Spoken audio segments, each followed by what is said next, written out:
En llibres anteriors he parlat de temes tècnics, de quan i on veure ocells, també de com funcionen els ecosistemes, mirant de fer-ho de forma amena, o de reflexions per fer pensar sobre aquests aspectes i d'altres.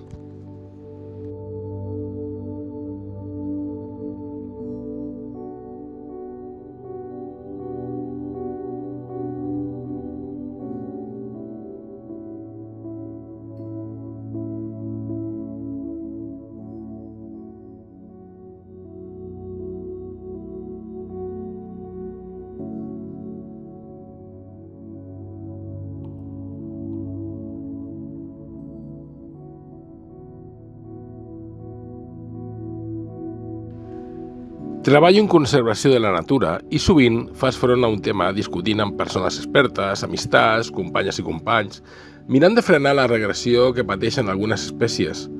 moltes d'elles desconegudes per a la majoria de la gent.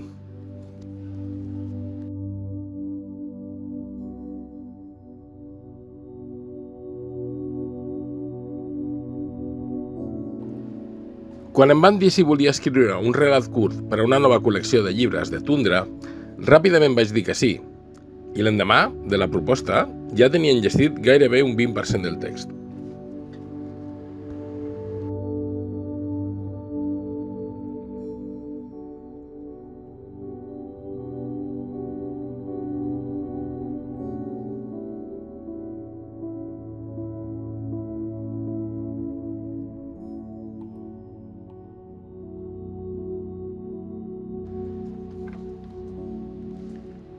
Era una oportunitat única per arribar a més gent, per donar a conèixer la complicitat d'un hàbitat que, a priori, sembla senzill i desert, sense vida, les platges i, per extensió, la costa.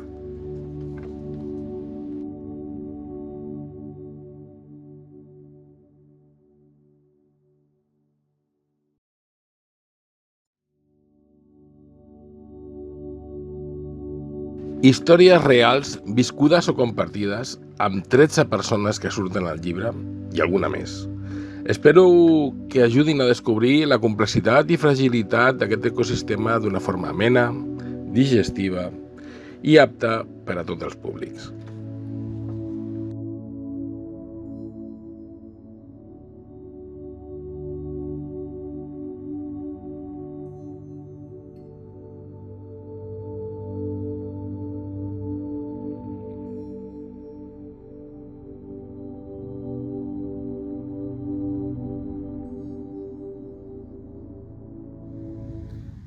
Si us va agradar les últimes de les Filipines, que tractava de tots aquests ecosistemes litorals,